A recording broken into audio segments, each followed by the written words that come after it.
বাঁধনবিহীন বাঁধন।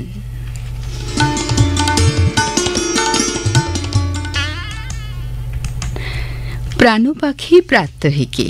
বাহ, ছোট্ট থেকেই আমি বাঁধাবাঁধির ঘোর বিরোধী। তখন অত ভালো না বুঝলেও বেশ কিছুটা বড় হওয়ার পর আমি বুঝি আর 5 জনের সঙ্গে আমার চাওয়া পাওয়াগুলো বেশ ভিন্ন। লিখছেন রুনু ঘোষ, সুভাষগ্রাম থেকে। আমি কোনোদিনই বাঁধা পড়তে চাই না, ঠিক তেমনি কোনোদিন কাউকে বাঁধতেও চাই না। বাঁধবো ভাবনাটা মনে হলেই কেমন যেন ছটফট করে ওঠে মন। মনে হয় বেঁধে রাখতে গেলেও যে হাত জোড়া হয়ে থাকবে আমার, আমি যে ঝাড়া হাত পা হতে চাই। একাকী গভীর রাতগুলোতে মাঝে মাঝে প্রশ্ন করেছি নিজেকে, এই জীবনে কোনোখানে এক আধটা আলগা গ্রন্থিও কি বাঁধা নেই আমার? ভাবনাটা ভেবেই কেমন যেন নিজের উপরেই নিজের দুঃখ হয়। অনেক ভেবে দেখলাম বাঁধন নয়, তবে বাঁধনবিহীন যে বাঁধন, তার একটা প্রয়োজন আছে বই কি। কবিগুরু শেষের কবিতায় তো বলেছেনই, পথ বেঁধে দিল বন্ধনহীন গ্রন্থি। আমার জন্য সে বন্ধনহীন গ্রন্থি হোক বিরহের, যা একটার পর একটা সাজিয়ে সে একখানা মালা গাঁথবে। আর আমি তার জন্য বহু সাধনায় সুর বুনে একটা গান বাঁধব।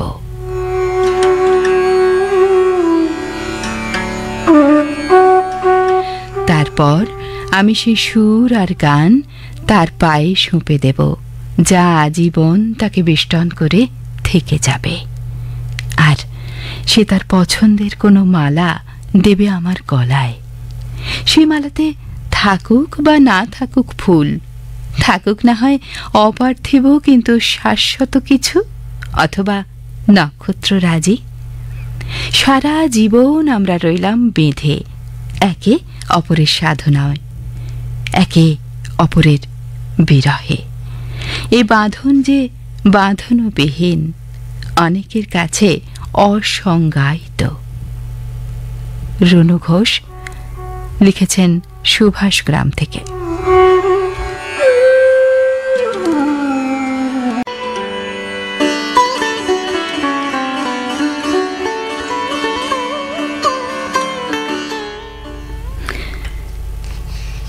পরের চিঠি অর্কদেব ঘোষ লিখছেন সাউন্দি, খড়গ্রাম, মুর্শিদাবাদ থেকে। কইরে বিনা মা, জলের ঘটিটা দিয়ে দিকিনি। আজ রোদের তাপটা বড্ড বেশি রে মা, গলাটা শুকিয়ে কাঠ হয়ে গেছে। বিনা তাড়াতাড়ি জলের ঘটিটা হাতে দিয়ে বলে, এভাবে রোদে রোদে আর ঘুরো না বাউল দাদু, শরীর খারাপ হলে কি হবে বলো তো? বাউল দাদু এক গাল হেসে বলে, কি আর হবে, তোর হাতের জল খেলেই আমার সারা শরীর শীতল হয়ে যায়, সব ক্লান্তি দূর হয়ে যায় রে মা। তোর টানেই তো এত দূর আমার আশা, তোকে একদিন দেখতে না পেলে আমার যে বড় কষ্ট হয় রে মা। কি যে মায়ার বাঁধনে আমায় বেঁধেছিস, এই বাঁধন ছিঁড়ে কোথায় যাই আমি? বলেই দু চোখ জলে ভিজে যায়।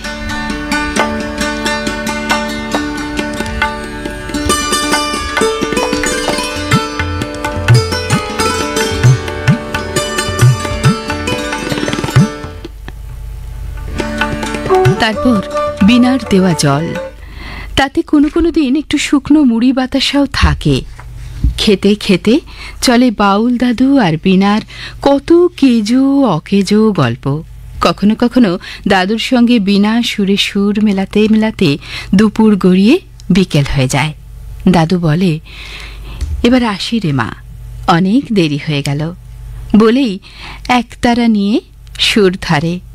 সবাই ডাকে বাউল বলে, বাউল হতে পারলাম কই।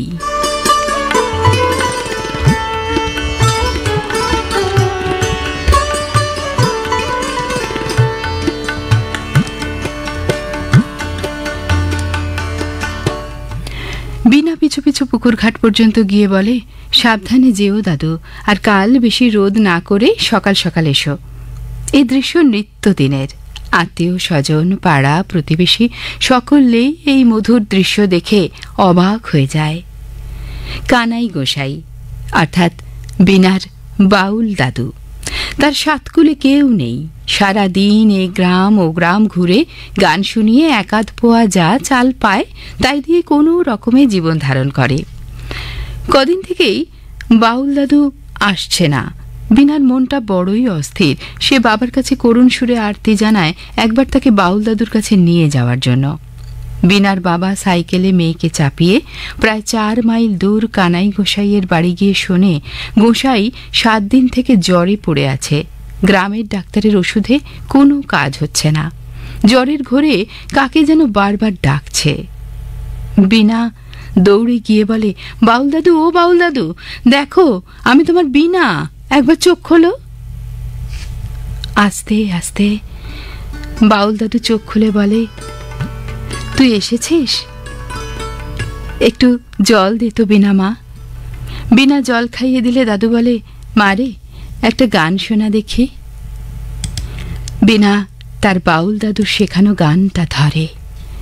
ও মন কখন শুরু কখন যে শেষ কে জানে, এই যে বাজিকরের খেলা রে মন, যার খেলা হয় সে জানে। অর্কদেব ঘোষ, সাউন্দি, খড়গ্রাম, মুর্শিদাবাদ। প্রিয় প্রাত্যহিকী, কলিং বেল শুনে দরজা খুলে দেখি সেই মেয়েটি, হাতে একটা বিল বই, সাদামাটা চেহারা, পোশাকও সেরকমই। বলল, মাসিমা, আমি সেই থ্যালাসেমিয়া সেন্টার থেকে আসছি। আপনারা তো প্রতি মাসে কিছু অনুদান দেন, তাই আসি। বলি, দাঁড়াও। এই অভিজ্ঞতা দিয়ে চিঠি শুরু করেছেন মঞ্জুলি দাস, গজঘণ্টা গ্রাম থেকে, হুগলি। লিখছেন, টাকা আনতে পিছন ফিরতেই বলে, এ মাসে যদি কিছু বেশি দেন ভালো হয়, আর একটা ফ্যান কিনতে হবে। এবার যা গরম পড়েছে, অসহায় বাচ্চাগুলো অস্থির হয়ে যাচ্ছে। প্রতি মাসে যা দিই, সঙ্গে আরও কিছু বেশি দিতে হাসি মুখে মেয়েটি চলে গেল। সে চলে যেতে অসহায় অস্বাভাবিক বাচ্চাগুলোর মুখ ও চেহারা আমার চোখের সামনে ভাসতে লাগলো। কেউ হাঁটতে পারে কিন্তু কথা বলতে পারে না, কেউ হুইল চেয়ারে বসে থাকে, সারাদিন একদিকে ঢলে পড়েছে, তার ঘাড় মুখ দিয়ে সর্বদা লালা পড়ছে। কারো হাত পাগুলো সরু সরু কিন্তু শরীরটা বেঢপ, কারো মাথাটা অস্বাভাবিক বড়, ড্যাবড়া ড্যাবড়া চোখ, বিড়বিড় করে কি বকেই চলেছে। ওই সেন্টারে নাকি এরকম 8টি বাচ্চা আছে। মনে হয় ওরা যেন কাতর দৃষ্টিতে তাকিয়ে আছে আমার দিকে, আমায় কিছু বলতে চায়। ওদের আমি দেখিনি, শুনেছি ওদের কথা। ওদের সঙ্গে আমি যেন এক অচ্ছেদ্য বন্ধনে বাঁধা পড়ে আছি। আমার এক আত্মীয়ের এরকম একটি বাচ্চা হয়। বাচ্চাটার বিরাট মাথা, বিকৃত মুখ, মুখ দিয়ে লালা ঝরছে সর্বদা, কাঁদতেও পারে না, একটা ঘড়ঘড় আওয়াজ করে। দেখে মায়া হয়। আমার ছেলেকেও ডাক্তার পরীক্ষা করে বলেছিল এই আশঙ্কার কথা, তাই সে সন্তান গ্রহণে অনিচ্ছুক। কি মনে হয় জানো, এরা যেন আমার ঘরে না আসা আমারই সব আদরের নাতি নাতনি। আমি এক অদৃশ্য বন্ধনহীন বন্ধনে জড়িয়ে আছি ওদের সঙ্গে। স্বপ্ন দেখি ওরা সব স্বাভাবিক বাচ্চাদের মতো ছুটছে, খেলছে, কলকলিয়ে হেসে উঠছে। সবার জন্য রইল মঙ্গল কামনা ও ভালোবাসা। মঞ্জুলি দাস লিখেছেন গজঘণ্টা, হুগলি থেকে।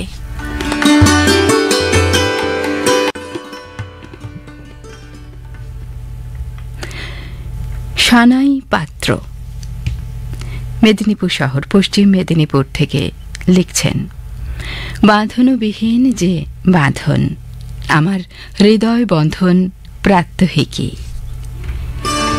এই যে ধুলো বালি খড়কুটো জীবন আমার, এই যে ভুবন জুড়ে আমার থাকা রাতের তারার সঙ্গে, কিংবা দিনের আলো হয়ে হরষে বিষাদে আবহমান কাল ধরেই প্রাণে সঞ্চিত এই যে মিলন সুধাটুকু হৃদয়তন্ত্রে অনাদি সুর হয়ে বেজে ওঠে, সে তো সেই বাঁধনের জন্যই। যে বাঁধনে আমায় বেঁধেছে নিত্য সত্য শুভ্র আলোকময় এক অসীম শক্তি, যাকে আমি বলেছি যদি বাঁধি তোমার হাতে পড়ব বাঁধা সবার সাথে। মহাজাগতিক সেই বন্ধনের জন্যই আমার এই সামান্য জাগতিক অস্তিত্ব, যে আমায় নির্বাসনার বাঁধনে বেঁধেছে। তাই তো তাকে বলতে পারি, হে পূর্ণ, তুমি বেঁধেছ বলেই চিনেছি সন্ধ্যা তারা। তাই তো এ আলোকমালার অসামান্য ঐশ্বর্য শুধু আমার। সূর্যাস্তের পথে চলতে চলতেও প্রণতির আহ্নিক হিসেবেই জীবনকে নৈবেদ্য করি সেই বাঁধনের কাছে। অসুখের দিন শেষ হয়, রোদ ওঠে, পড়ে থাকে সৌভাগ্য পালক। নত যেন আমি কুড়িয়ে কুড়িয়ে এগিয়ে যাই পরম উত্তরণের পথে। আমার অজান্তেই সে পান করে বিশ্বময় নীলিমাটুকু। আষ্টে পৃষ্ঠে বাঁধা পড়ি অহরহ। যদিও তাকে শোনাই, আমায় রাখিতে চাহ গো বাঁধনে আটিয়া, শতবার যাই বাঁধন কাটিয়া। পরম চৈতন্যময় সেই নিরুপম বন্ধুর কাছে নির্ভয়ে নির্ভার মনে সঁপে দিই খেলনা বাটি সংসার। জীবনের সব কালোটুকু দিয়ে উপুর করি হাত। সারা বেলা পথের পাশে এ খেলা আমার চলতেই থাকে। বাঁধনবিহীন বাঁধনে কখনো সে আমায় বাঁধে, অথবা কখনো আমি তাকে। কোন জনমের নক্ষত্র হয়ে সে যে জেগে আছে এই বিশ্ব চরাচরে, বলে মনো চলো নিজ নিকেতনে। অনন্ত এ পারাবারে আর ভয় নেই আমার। বাদল বেলার ভালোবাসায়, সানাই পাত্র, মেদিনীপুর শহর, পশ্চিম মেদিনীপুর। জানোই তো প্রাত্যহিকী, জীবন তার পথের বাঁকে বাঁকে সাজিয়ে রাখে আশ্চর্য সব গল্প। আশ্চর্য সব মানুষের সঙ্গে দেখা হয়ে যায় হঠাৎ, হয়তো সরাসরি মুখোমুখি সশরীরে নয়, হয়তোবা অক্ষর বেয়ে কিংবা শ্রবণে ছুঁয়ে ফেলি ওপারের মানুষটাকে।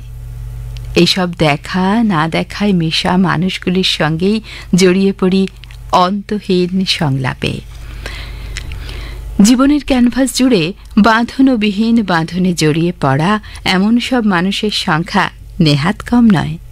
কিন্তু খানিক নিভৃতচারী, খানিক অসামাজিক হওয়ার কারণে তুমুল হৈ হৈ করে বাঁচা হয় না আমার। স্বভাবতই সবুজের নিবিড় ছায়াচ্ছন্নতাই হয় আমার অনিবার্য আশ্রয়। বাঁধা পড়ে যাই সবুজের ডোরে। লিখেছেন পূর্বাশা সোমসুরাল, আবাস পশ্চিম মেদিনীপুর থেকে। বাড়ি সংলগ্ন এক চিলতে বাগান আমার। বাগান ভরা গাছগাছালি, পাকপাখালি সারাক্ষণ ভরিয়ে রাখে আমায়। বিভোর বাগানের ঠিক মাঝখানে প্রথিত এক টুকরো সবুজ স্বপ্ন।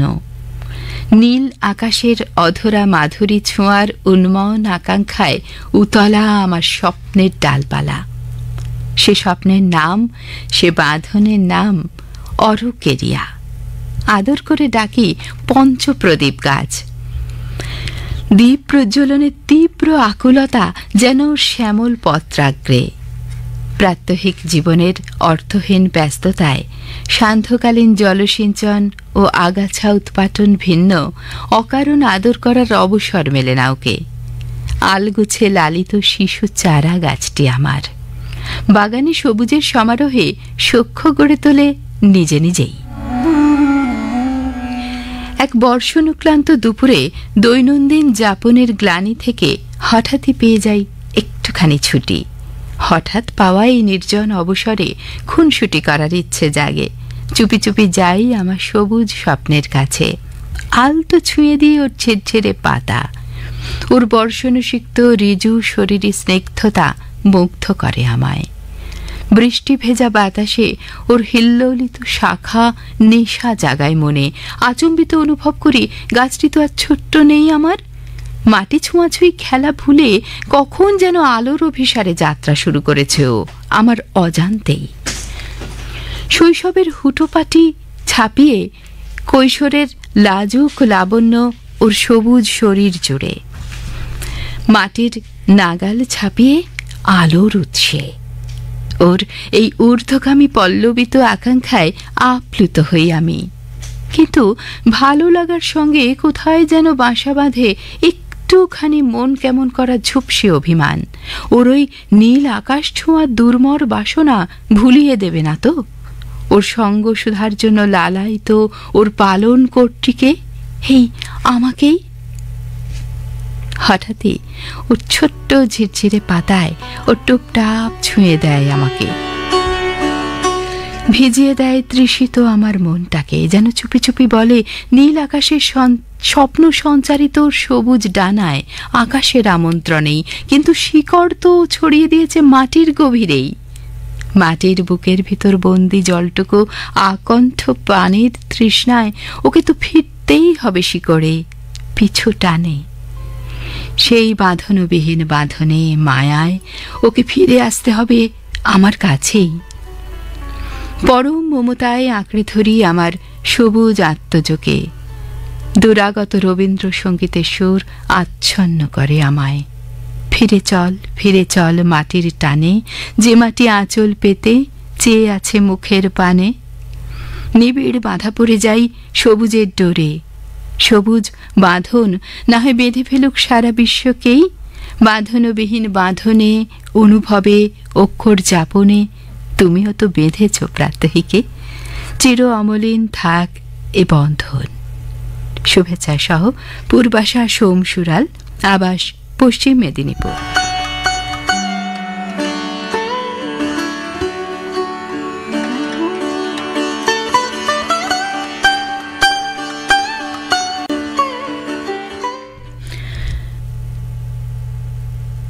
নিলয় রঞ্জন চট্টোপাধ্যায় ৮৭ বর্ষের মাঠ, হাওড়া থেকে লিখছেন, পাখিদের মধ্যে পেয়েছিলেন শিশুটিকে, তাই কর্ণমুনি নাম রেখেছিলেন শকুন্তলা।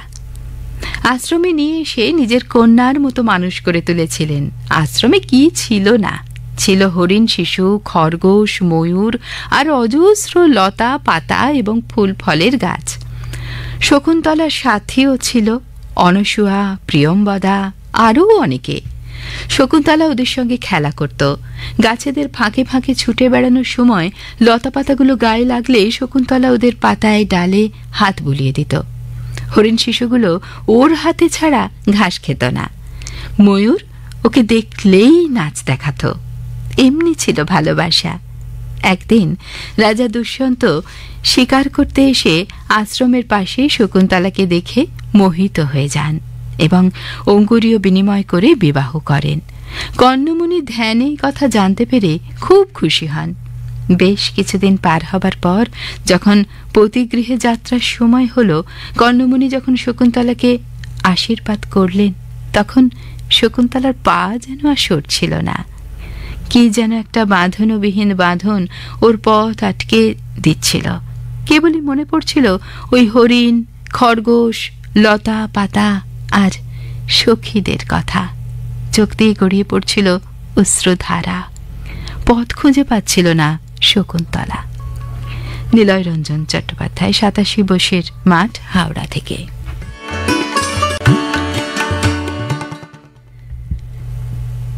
অনুষ্টুপ চীনা রহড়া, কলকাতা থেকে।